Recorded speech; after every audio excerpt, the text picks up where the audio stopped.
Good morning. My name is Lorraine Jacobs, and Mark Miller and I are co-chairs of the Sunday Morning Forums. We welcome you and we thank you for supporting Sunday Morning Forums. For over 50 years at First Unitarian Society in Milwaukee, the Sunday Forum Lecture Series has showcased speakers of interest. Forums are 1 hour in length and provide a presentation followed by questions. Scheduling and hosting these weekly programs is accomplished by volunteers. The presenters do not receive honoraria. The content of each forum may not always align with the viewpoint of First Unitarian Society in Milwaukee. They are meant to offer topics which can be pursued further independently.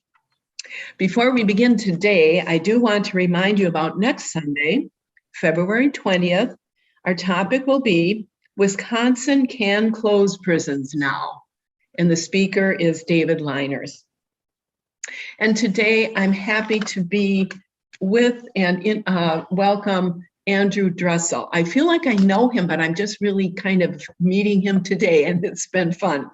I'll just tell you a little bit about Estabrook Park and me, and then I'll introduce Andrew. As a lifetime Milwaukeean, Estabrook Park has been a welcome space for my family and friends. At about 12 or 13 years of age, we rode our bikes from 21st Street through Lincoln Park to explore the wilderness river paths at Estabrook. We played tennis, we had family picnics, we had fun times at the park. I was on a field trip for my college course, Wisconsin Geography, with Professor Stovakin when we were made aware of a glacial escarpment outcropping along the river path, just below where the beer garden is now. And here I am living across the street from Estabrook Park at the Oaks Apartments. And I've been discovering the wildlife who have been kindly sharing the park with us all these years. I'd like to welcome Andrew Dressel. He's a photographer, birder, writer, member of Estabrook Friends, to reacquaint us with those other residents of Estabrook Park. Welcome to you, Andrew. Thank you, Lorraine. Welcome, everybody. And let's just get right to the presentation. On the opening slide, in case you don't recognize them, from right to left, there's a thrush. In that picture, I can't quite tell if it's a hermit thrush or what kind. Of course, an American bullfrog and a great blue heron on the pond. All right. So as Lorraine alluded, I've been going to Estabrook Park. I've been doing it for about 23 months, and I take pictures and post them on a blog. And some people seem to like it. I get some feedback saying, oh, that's so cute. So I've been keeping at it. On the right is Eastern bluebird. They weren't very common this past summer, but the summer before, summer of 20, they showed up quite a bit. All right. Someone asked how I got started at this, and you may also recall where you were when you realized the worldwide pandemic had begun. And in March of 2020, UWM extended the spring break from 1 week to 2 weeks to give it a chance to figure out what it was going to do. And so I had some time on my hand, and I live across the street from Estabrook Park. So I would go for walks in there. And then I happened to notice this weird looking bird on the pond. And I told my wife, Ann, what could that be? So the next day I took my camera, which had a pretty good lens, and I got this picture. And I had to come home and look it up on the interwebs. And it's a wood duck. And I didn't even know wood ducks existed, let alone that we had them in Estabrook. And so that's how it got started. I emailed the wood duck to my friends and family, was all excited.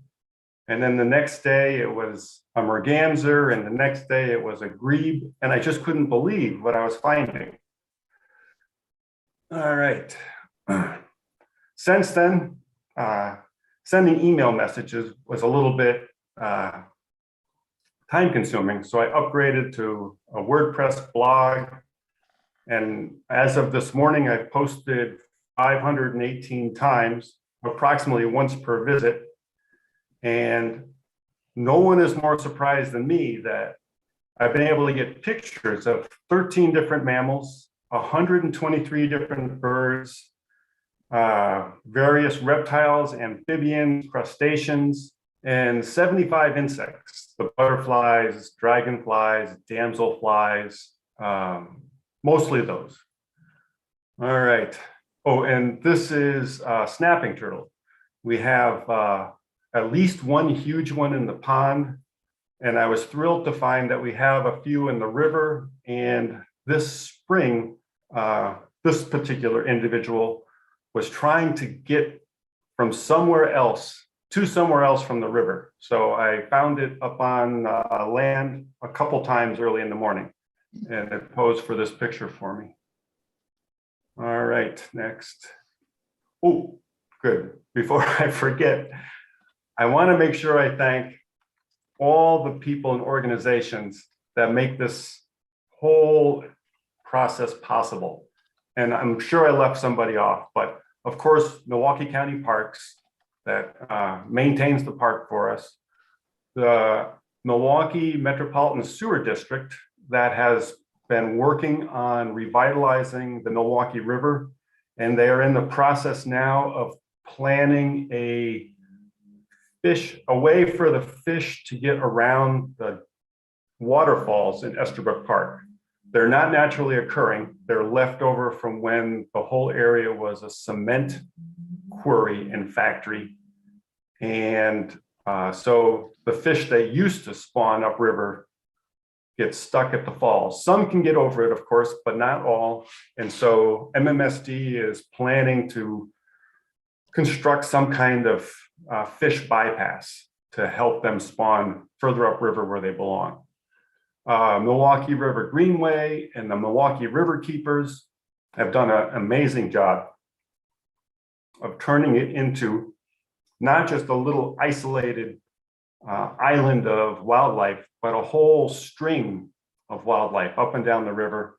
The Urban Ecology Center, just downstream from us, Friends of Estabrook Park, of course, my readers who encourage me to keep going, and my wife, Ann, who puts up with me getting up at the crack of dawn when she would rather sleep a little more. And if I forgot you, I am very sorry. All right, next. Oh, someone suggested, don't forget to ask for what you want. So if you can lend your support to any of the organizations I just thanked, or your local Friend of Parks organization, there's a whole Friend of Milwaukee Parks umbrella, and I know there's a Friends of Lake Park, et cetera, et cetera. Just about every park has one. And you can volunteer with them or donate material or money, whatever you like. If you fish, please clean up after yourself. I know most anglers are very conscientious, but some aren't. And it's frustrating to find fish hooks and lures and fishing line left laying around. So if you're already out there and you see it, just take it with you when you go. It'd be great. If you bring your dog to a park, you may not like it, but the rules are your dog should be on a leash.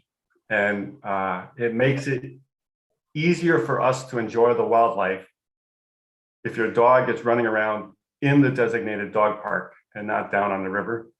And lastly, in Estabrook, they have been closing the parkway for the last couple summers. And I'd like to encourage them to continue to do that. The parkway, it's a long, narrow park, and the parkway goes right through the middle of it. It changes the ambiance of the park. And some people, obviously, it's a nice, uninterrupted route from Hampton to Capitol.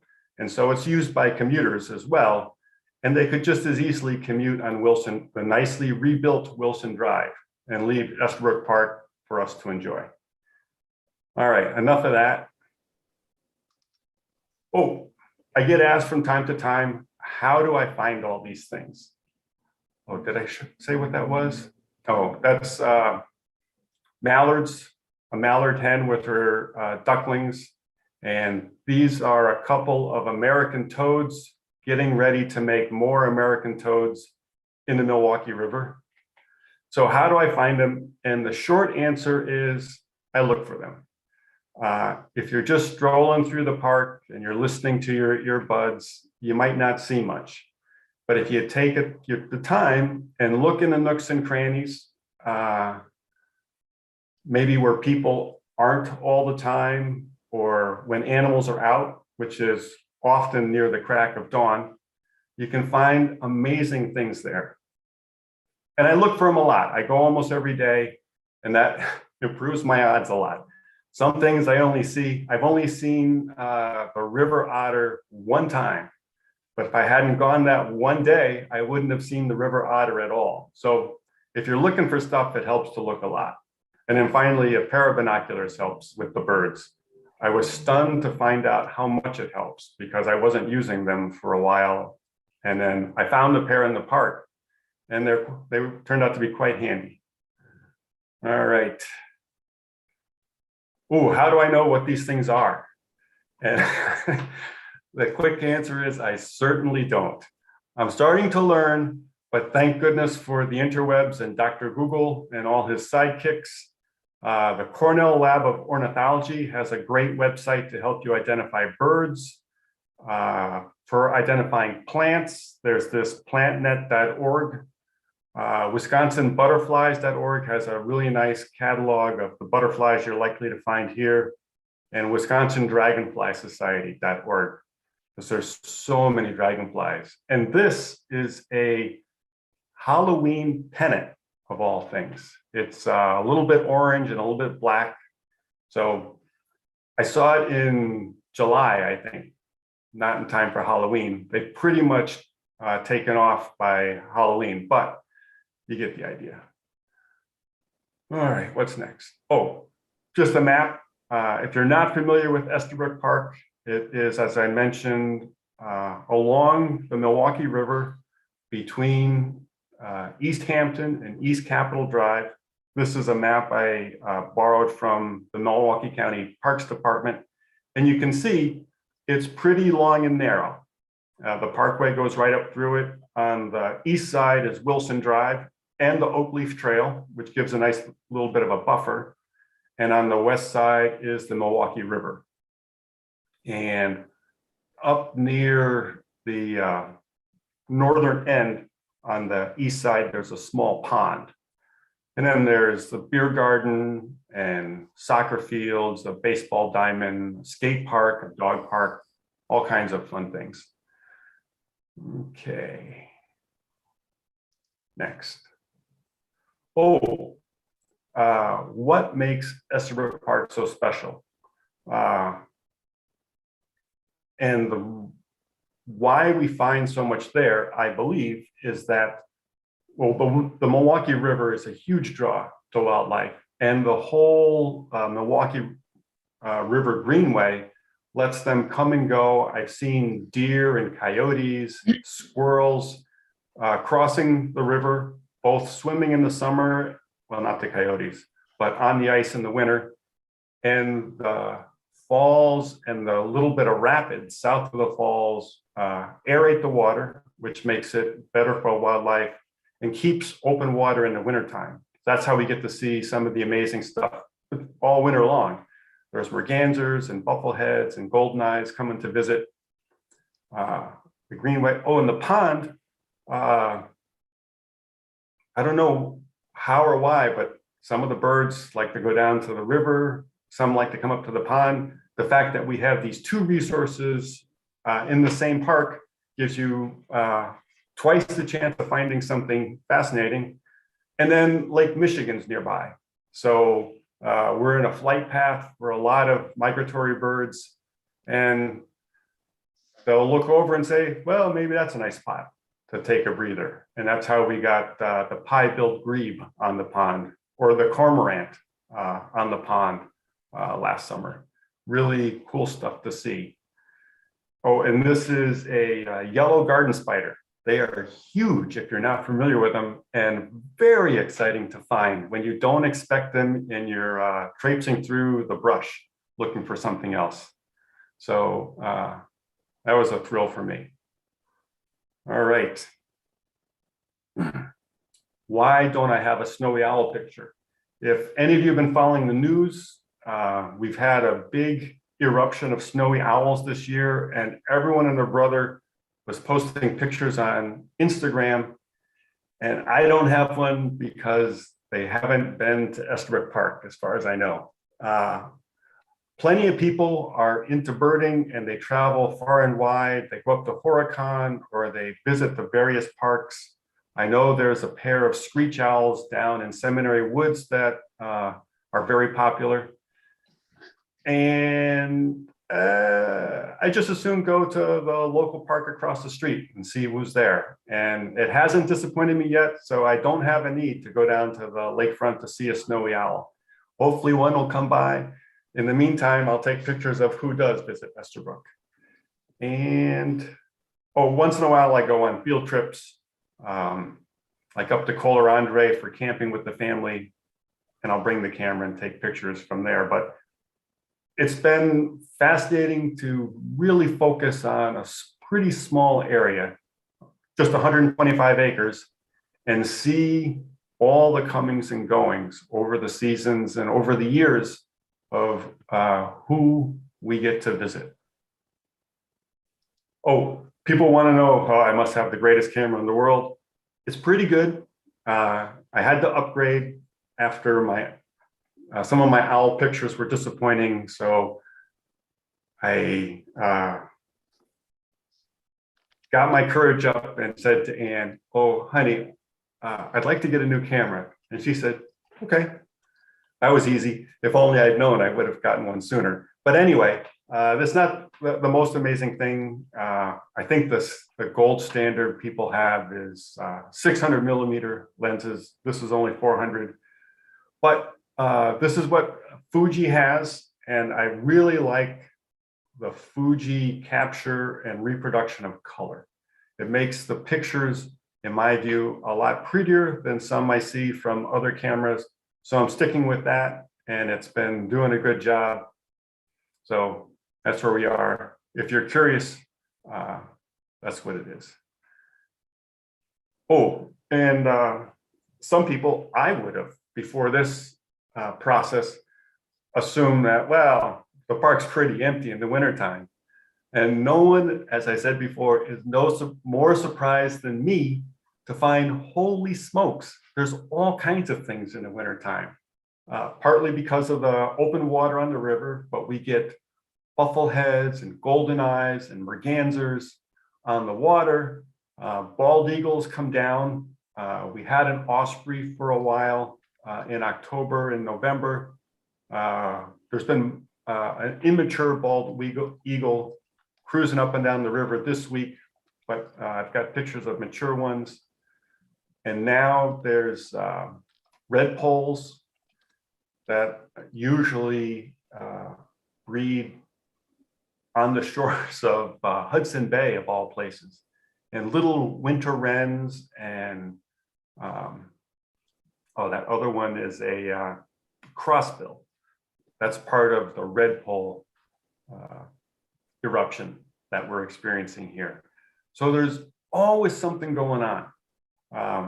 Plus the mammals, who don't have the option to migrate.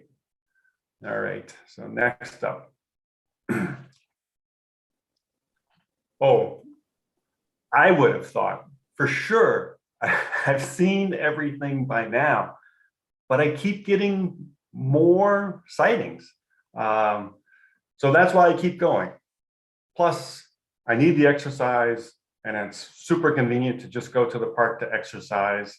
And I believe the mental health benefits of both exercise and time spent in nature is well documented.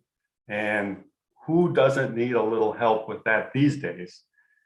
And my readers seem to like it, so I keep going. Oh, and this is a beaver. I've seen at least 3 at one time, and I know of at least 3 spots along the river where they're active even in the wintertime.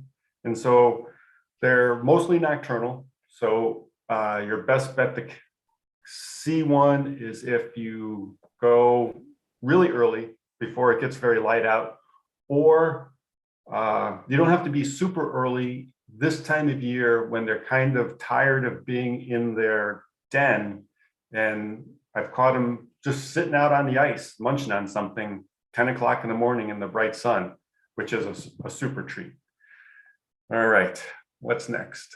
Oh, so now just some more pictures of all the stuff I've seen. Besides deer and coyotes, beaver, I mentioned, otters, raccoons, muskrats, red squirrels, chipmunks. So this is one of my favorite deer picture. I got to see this magnificent buck. It was prancing across the soccer field one morning, either end of October, early November, last fall, and then posed for the camera like this. I got a couple different poses. It showed me one side of its face, then the other side of its face. But this one, I got some good comments from readers on. So this is my current favorite. The coyote. Everyone who lives in Shorewood, the coyotes are kind of famous. And I've been waiting and waiting and waiting to see one in Estabrook. And this winter, it finally happened. They've been mostly across the river. So that's the chain link fence by the tower near the UWM parking lot in the photo on the left. And then on the right, this is one who might have been sleeping over on the island in the river. And now he's crossing the ice and stopped for me to take a picture. What a beautiful creature. So after a year and a half, I finally got to see coyotes. What a treat. They are beautiful. The river otter, holy smokes. That was last summer. I was walking up near the islands at the north end on the east shore, and I was following a couple geese and their goslings who were paddling north, and I'm hoping to get a picture. And next thing I know, there's something in the water that wasn't a goose or a gosling. And I figured it was a muskrat, maybe a beaver, who knew? But they were acting different. And they were, it seemed like they were pursuing the goslings. But luckily, well, not for the otters, but luckily for the goslings, they got to pass the island and the water gets really shallow. And I think the otters, they turned out to be otters, said, I don't want to mess around with the shallow water. So they turned around, and I'm desperately trying to get a picture, and one came out. And what a face. What a cutie. Oh my goodness. So we have otters. Not very often, maybe more often at night. Mink are like that too. I've spotted a mink just 2 times. Don't have a good picture yet, but here's hoping. And then here's a pair of beaver just up on the ice. Looks like it was last winter. We had a really hard freeze, big polar vortex, below 0 for a couple days in a row. And then when the thaw came, the beaver said, honey, we got to get out. We got to get some sunshine. And so I have a few pictures of them nuzzling each other. It's the most amazing thing. And munching on sticks. What a treat. All right, who's next? The muskrat. I've seen him at the pond and on the river. This one is from December. I think it was trying to get its last fresh vegetables before it had to go into the burrow for the winter. And then raccoons. These raccoons had swum over to the island on the pond, maybe looking for goslings. And it looked like a mature one and a young one. And it was so fun to watch them look at me, and the young one was trying to get a better look. Mom, what is that weird thing over on the shore? It's like, oh, and it was just enough light to get the pictures. So they were so much fun to see. Oh, they also, we have crayfish in the pond, and I suspect the raccoons will go to the seafood bar once in a while when they have the hankering. All right, next, chipmunks and red squirrels. I'm sure you've all seen gray squirrels, and if you haven't seen the red squirrels yet, what a treat. They're a little bit smaller, they have a nice red coat, and they are curious sometimes. I have got some really incredible pictures of the little red squirrel just looking at me left and right, trying to figure out what the heck is that thing and what's it doing in my woods.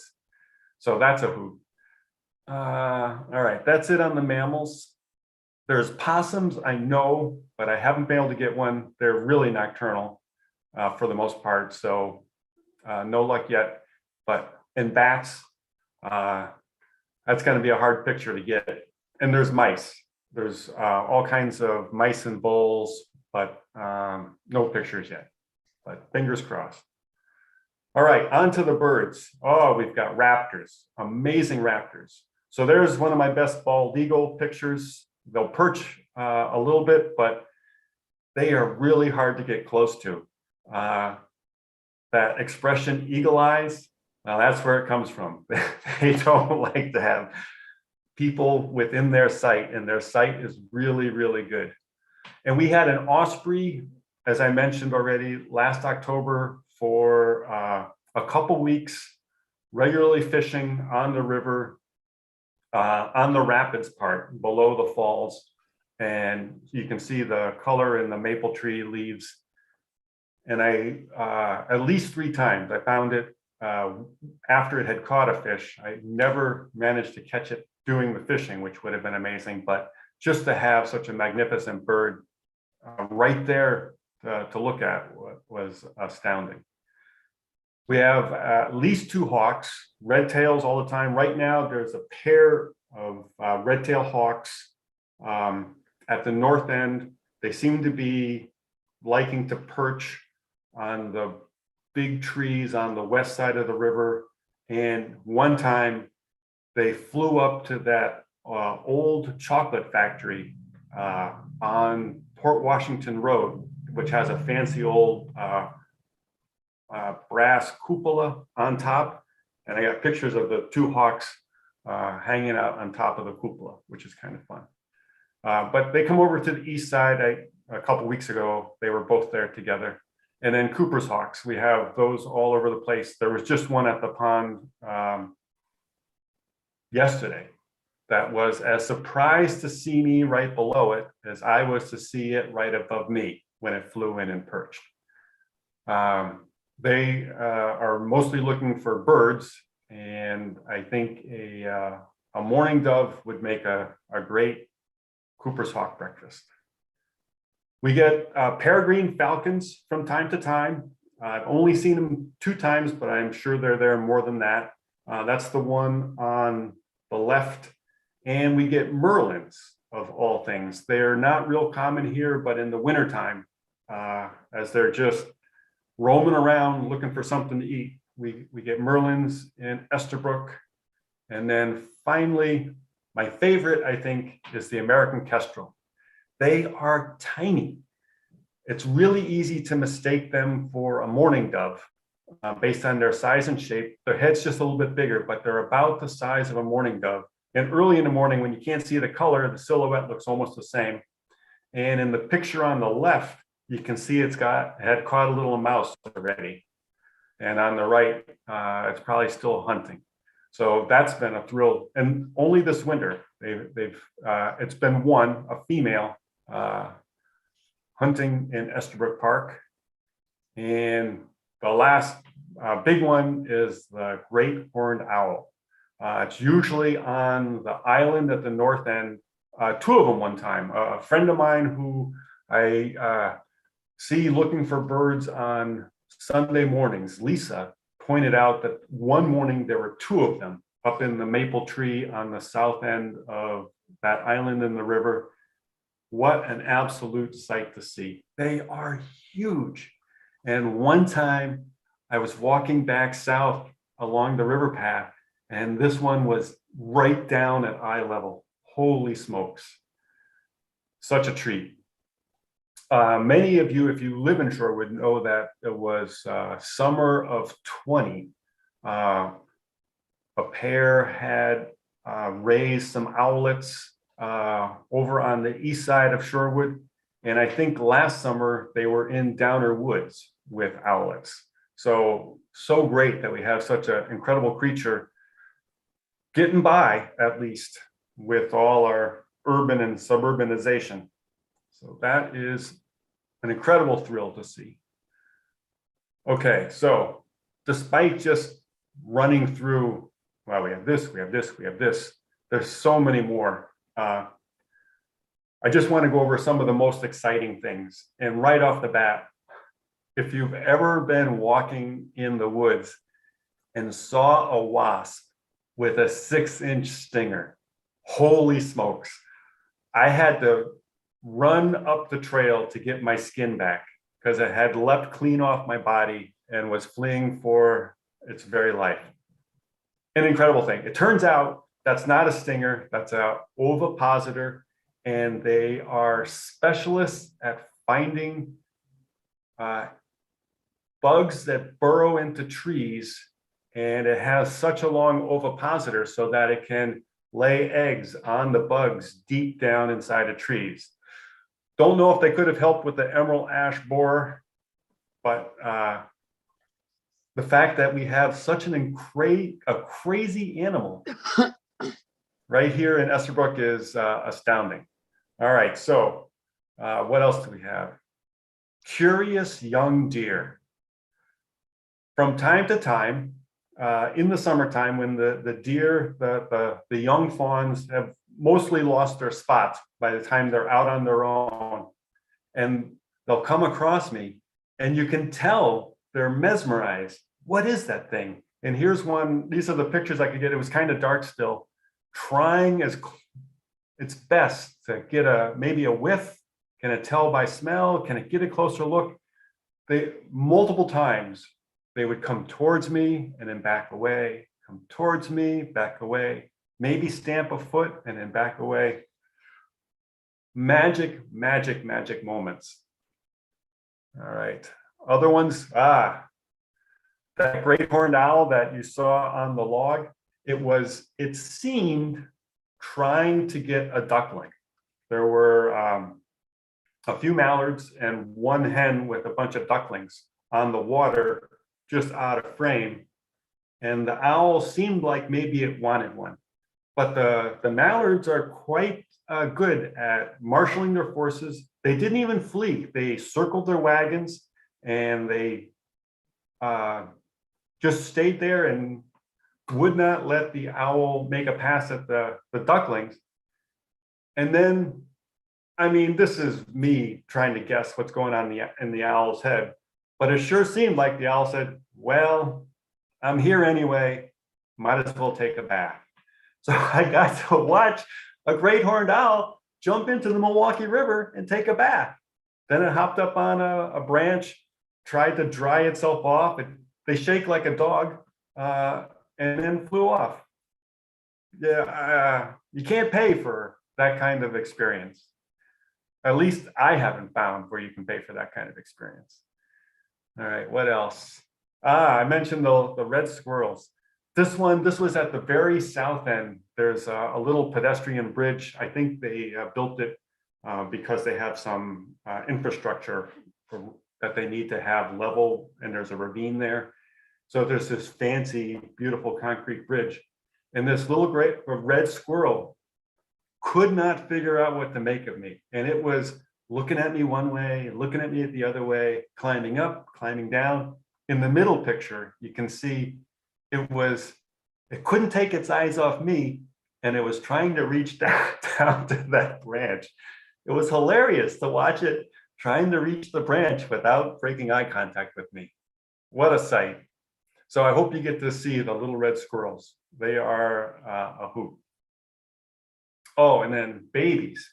In the summertime, in the springtime, goslings, ducklings, both mallard ducklings and wood ducklings, deer. That's the youngest fawn I ever spotted. And the robins are nesting like crazy.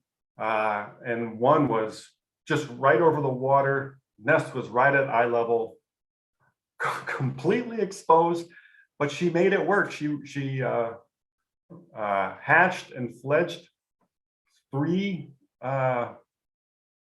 robin, what are they called? Chicks. And that's only, I guess they do a couple broods a summer. So if any of you read the Journal Sentinel, you may recall last summer, John Gerda wrote, I think, a tongue-in-cheek article about the doggone robin singing outside his window. And I kept joking, well, Mr. Gerda, there's gonna be some more, because these little cuties grew up, oh, so fast. What a treat to see.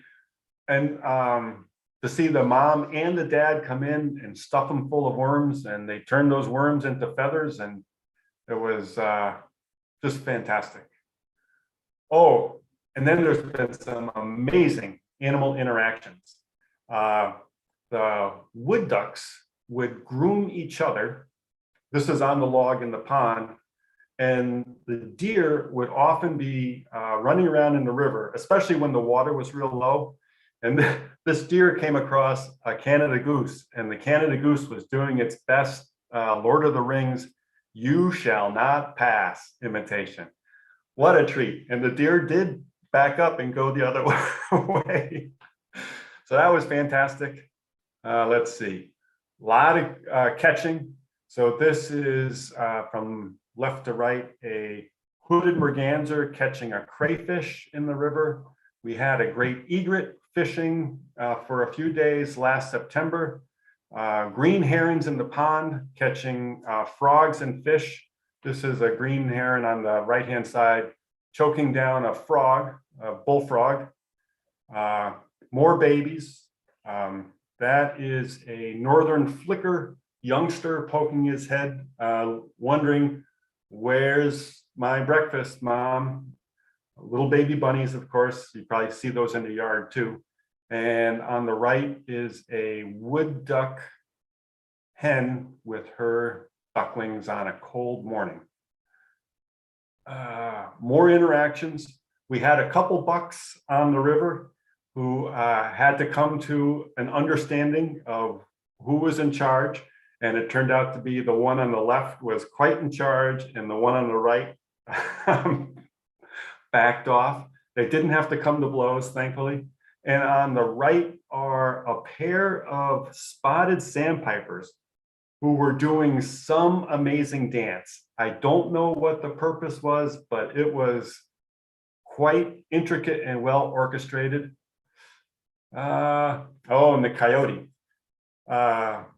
This coyote was over on the west side. I was walking north along the east side of the river, and it spotted me. You can see in the very first picture, and it decided to turn around, came back towards me a little bit, laid down, and then another coyote came up.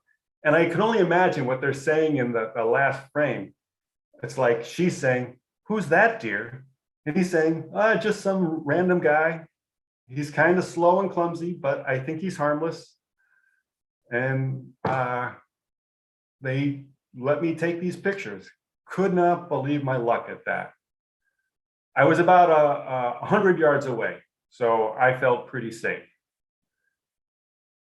More catching. That's a female belted kingfisher who just caught herself a dragonfly nymph out of the pond. There's the American kestrel with another small rodent. And of all things, the diminutive wood duck, the hens and the ducklings, well, if they can grab a fish or a frog or a crayfish, they will swallow that thing whole. I had no idea. Oh, and then thanks to all the people who leave beer behind in the park, these are just some of the samples I've found. It's been quite a treat. They all taste fine once I chill them properly. And then money. People are always leaving me money.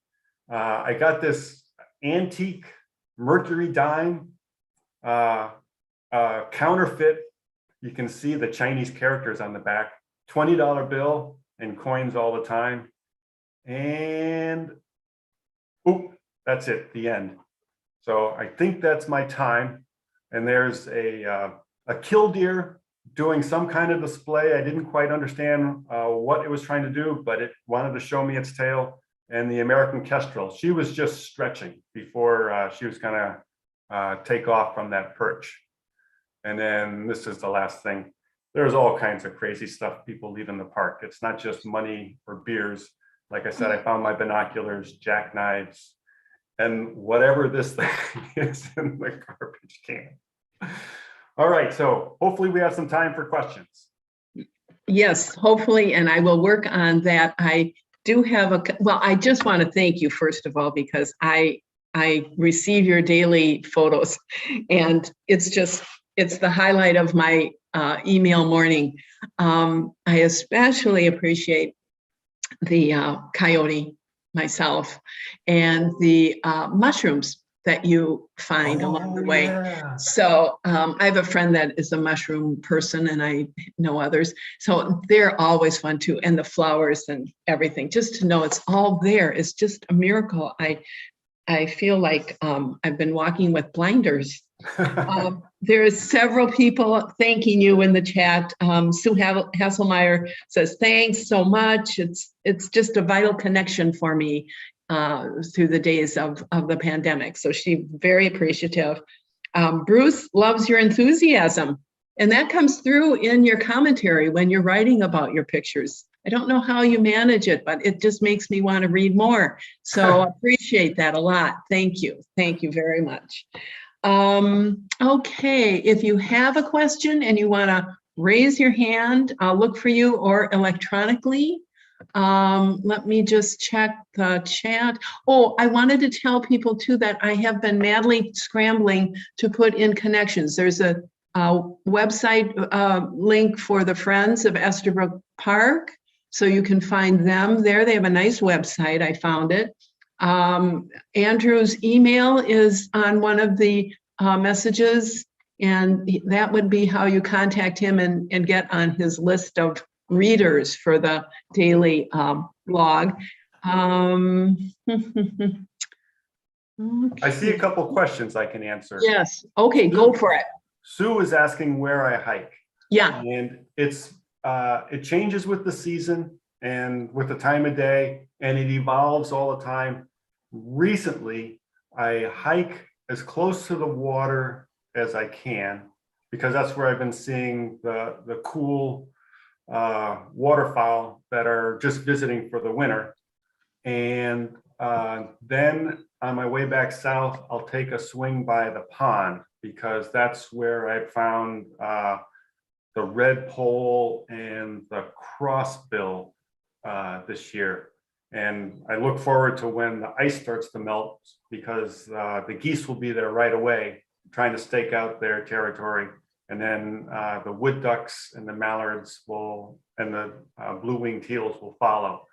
So not so much on the upper path, although that was a great spot for seeing the osprey last October. So it changes all the time, and that's the best answer. It changes, and you just have to see who's where, and that's all I got. All right. Oh, there are crayfish. Yes. Crayfish in the pond and crayfish in the river. And as I mentioned, I believe the raccoons and the mink will feast on them, and anybody else who can catch them. So the wood ducks, and especially the hooded mergansers, like the crawfish. And Friends of Estabrook, they have done some great work repairing the staircases down the bluff to the river. They do a lot of trail maintenance and weed outs. They try to keep the buckthorn, the invasive buckthorn in check, and the invasive garlic mustard in check. And they plant trees, and those are the big ones for now. They're always looking for folks. And they're working on the pollinator garden. There's a pollinator garden a little bit south of the middle parking lot on the west side of the parkway. So they've been trying to introduce that. I see that Dennis has a question. Dennis, go ahead. I was wondering with that killdeer that you showed a picture of. I grew up on a farm, and it was one of the amazing things you see as a boy. The killdeer lays its eggs right on the ground, and the only protection they have is if anything gets close to it, one of the parents will pretend they have a broken wing. So they'll fly a little ways from the eggs, and then they'll pretend they have the broken wing and keep leading you away from the eggs. So I was wondering if that was going on. My question is if you're going to close that parkway, will I be able to get to the Estabrook beer gardens? I just love the beer they have on tap there. And also, are there any, did you see some beaver dens in that pond? All right, so first the killdeer, it was on the river, and I couldn't tell if there were multiple killdeer at the time, and it's possible that one of the killdeer was a young fledgling, and this was a protective parent trying to attract my attention. But one, I wasn't going out on the river, I was just standing on shore, and two, I never saw the broken wing display. I only saw the tail thing. So it could have been somewhere on the spectrum between the actual broken wing trick to lure predators away from the nest and something else. Yes, when the beer garden has been closed the previous 2 summers, the main parking lot at the north end, right beside the beer garden, you have complete access to it, but you have to go up to Hampton to get to it. And so instead of going through Estabrook, you have to go another 100 yards east to Wilson Drive and go up to Hampton and then come back down in. So not quite as convenient, but still complete access. And even if they only just prevented through traffic and let people drive the entire length of the parkway up until the one barrier that prevents through traffic, it would drastically reduce the traffic overall, because it would eliminate all of the commuters, and it would only be people who were looking to visit the park. And then the last one, the beaver do bring down trees, but they're not building any dams. My understanding is that the adaptation that beaver have to rivers that are far too big for them to dam is they merely bring down trees to gain access to the bark on the smaller branches. And so that's all we've seen. I haven't seen any kind of dam building, but I have seen burrows, and they have not been up to the pond as far as I know. Okay, thank you, Dennis. There are a couple questions, but I just wanted to say too, you can park on Wilson Drive and walk into the park, which isn't a terrible length of walking. Is that true? That is correct. Yeah. It's Wilson Drive is on the order of maybe 50 or 100 feet away for the entire length of the park. And there's parking all the way along Wilson Drive. For the farmers market was held on Sunday mornings on the parkway in the park last summer. And a lot of people parked on Wilson Drive to access it. Yeah, there is a question. Sherry Briscoe wondered about the crayfish. There is an invasive one too. And she wondered, did you know that much about it, that your photo was it a native? I have not tried to identify which crawfish it is. Just going down the rabbit hole of which dragonfly it is or which butterfly it is enough rabbit holes for me. And yes, there are invasive crawfish, and the possibility certainly exists that this is one of them, just like the emerald ash borer and the buckthorn and the garlic mustard. But at least these crayfish are being preyed upon. So I don't have a good answer or a solution to that one. Okay, The kingfishers are pretty common. There has been a female kingfisher on the river almost every day until the ice got really thick in January. And she I think just gave up on finding enough open water to fish from, where she'd have a branch over the water to fish from. But I got pictures of her dripping wet, like on beginning of January, fishing on the river. Wow. And there have been at least a breeding pair on one of the islands last summer. I saw one fishing and feeding another, presumably a fledgling. And they will from time to time fly up to the pond to see what's on the menu there. I see Sherry is here with a question. So Sherry, go ahead. Unmute yourself though. There you are. Regarding the blocking off of the streets on the south end, it's part of the city county's active streets program. Correct. It is to encourage people to get into our parks via bike, via walking, and for people to feel safe walking on those roads. And when you go there on the weekends, they're full of people walking around and people riding bikes up on the roads. And of course, then they have a nice little weekend market on, I don't know whether it's Saturday or Sunday.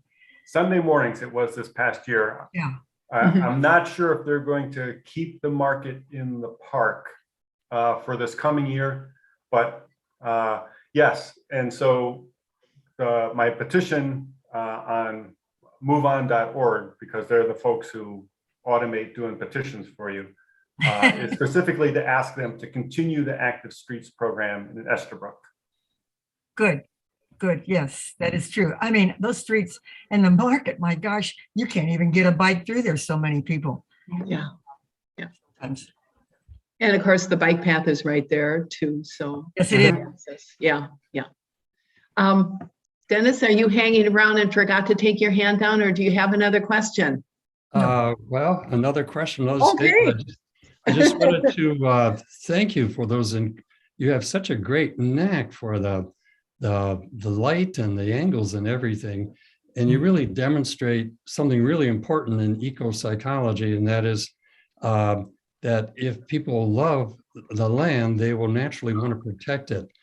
And you just really help us appreciate what wonders of natural life we have right here in Milwaukee. It's just kind of fun to imagine what this continent was like before we put up all these cities and everything. It would have been this stuff on steroids everywhere. And the last comment, I have an entomology background, and I think that butterfly is a male. They have little pouches on the lower wings as a scent gland to attract the females. I believe you're right about the butterfly. And as for my knack with pictures, thank goodness for digital cameras, because man, oh man, the film I would be burning through to get one picture that looks good. Holy smokes, I take a lot of pictures to get the hope that one will come out presentable. Digital cameras, whew, what a big help they've turned out to be. Okay. It seems to me that you may have started with a basic knowledge of birds and animals, but that you learned an awful lot through your work with the getting up early in the morning. Is that true? Would you say? Or yeah, I knew what some of the stuff was. My parents and grandparents had feeders, so I knew what some things were, and I was in the Boy Scouts, so we'd go on hikes and stuff. But yes, I've learned a ton through this experience, trying to be able to tell people, not only does this picture look pretty, but what that beautiful Yeah. creature in the picture is. Mhm, So mhm. I get to That's spend a right. lot of time looking stuff up. It's been, I enjoy doing that. Fantastic. That's great. Let's see, I don't see any other any other questions. So I don't know. Would you like to just say a few words in closing and we might call it a day? But Okay, sure. Thank you for coming to my presentation. If you go to the website, you don't have to subscribe. You can just look at the pictures. But if you like to subscribe, WordPress makes that pretty straightforward for you. If you don't like to read all the text or get emails, you can just, I post some pictures on Instagram, although I think Instagram makes you sign up in order to look at stuff. We're using this stuff sort of for free. There's always going to be some gotchas. And if you agree about closing the parkway, I will have links on my website to the petition so that we can get some signatures to present to Sheldon Wasserman, the, I forgot his title exactly, but he's the guy from the government who's in charge of the parks. He's not the parks director, but he's the elected person who is in charge of the parks.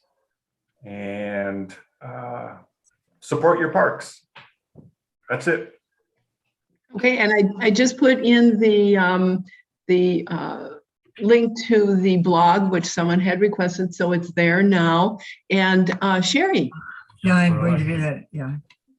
Break in right Yeah. now. did you have, yeah, did you have something to add? Yeah. Okay, go ahead. Wasserman, I'm blocking on his first name. County Supervisor Wasserman is our current county supervisor. He is chairman of the Park Energy and Environmental Committee. And he is a staunch advocate for our parks. So, and he is up for election now. So if you are in his district, District 3, please vote for him. He has several other opponents, but he's our guy. On Tuesday. Vote on Tuesday. Thank Fantastic, you. Sherry. Thank you for having the facts that I was missing. Yes. That's what we're here for, Andrew. We always are adding things to chat. Thank you so much for joining us. I so appreciate it. And thank you everyone who came today. We really love having you. Please come again to the forums. They're every Sunday morning at 11 o'clock, and I forgot to put our link in there. So it's off of the First Unitarian Society Milwaukee website. You can find us there. Thank you very much. And we'll be seeing you around Estabrook Park, I think. Okay, I hope so. bye-bye. Yeah, bye-bye. Thank you. All right.